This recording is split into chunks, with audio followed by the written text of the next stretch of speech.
Silent, ready, 5 second,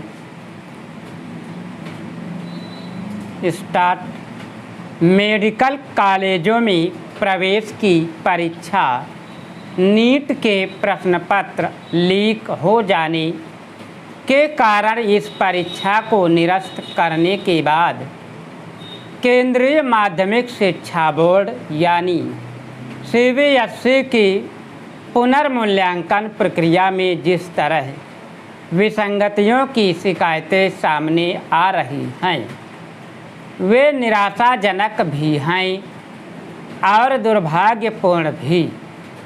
इसी कारण शिक्षा मंत्रालय की संसदीय समिति ने जैसे नीट का आयोजन करने वाली संस्था नेशनल टेस्टिंग एजेंसी यानी एनटीए एवं शिक्षा मंत्रालय के अधिकारियों को तलब किया था, वैसे ही सीबीएसई के चेयरमैन को भी अपने समक्ष उपस्थित होने का आदेश दिया है। उनसे पूछा जाएगा कि सीबीएसई परीक्षा की उत्तर पुस्तिकाओं के सत्यापन और पुनर्मूल्यांकन में गड़बड़ियां क्यों सामने आ रही हैं।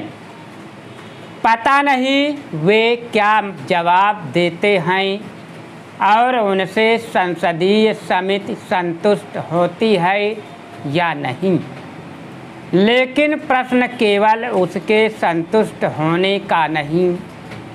प्रश्न यह है कि सीबीएसई उन छात्रों को संतुष्ट कर पाएगा या नहीं जो अपनी उत्तर पुस्तिकाओं के पुनर्मूल्यांकन में गड़बड़ी की शिकायत कर रहे हैं।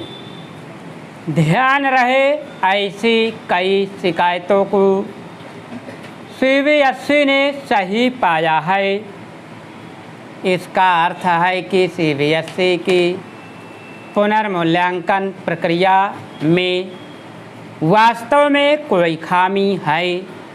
यह कहना कठिन है कि कितने छात्र पुनर्मूल्यांकन की प्रक्रिया में खामी के शिकार हैं, लेकिन जब ऐसा होता है तो छात्रों और साथ ही अभिभावकों का परीक्षा मूल्यांकन की प्रक्रिया से भरोसा उठता है।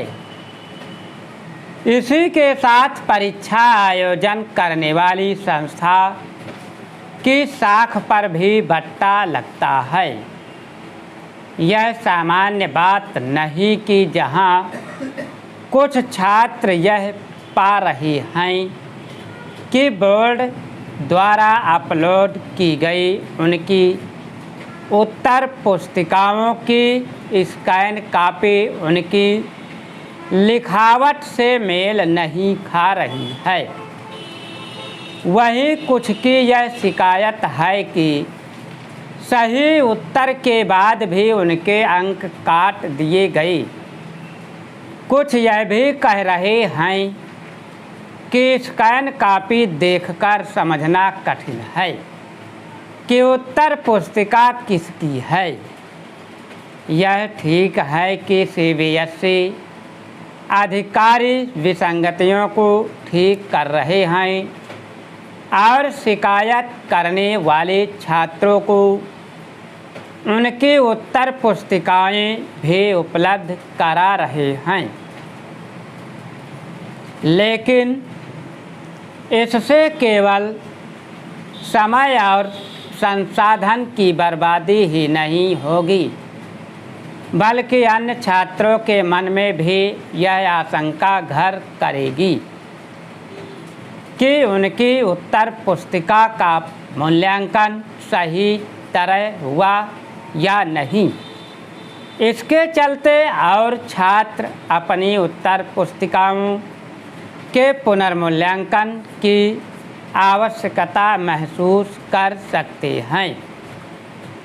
यह सीबीएसई अधिकारी ही बता सकते हैं कि उत्तर पुस्तिकाओं के पुनर्मूल्यांकन में गड़बड़ी के कारण क्या हैं लेकिन ऐसा लगता है कि ऑन स्क्रीन मार्किंग यानी OSM का काम जिसे दिया गया स्टॉप। अगर तुम लोग नए हो तो सब्सक्राइब करो, वो जो लाल वाला बटन है उसके साथ सूर्य नमस्कार करो या फिर अनुलोम विलोम, मुझे नहीं पता, बस क्लिक हो जाना चाहिए।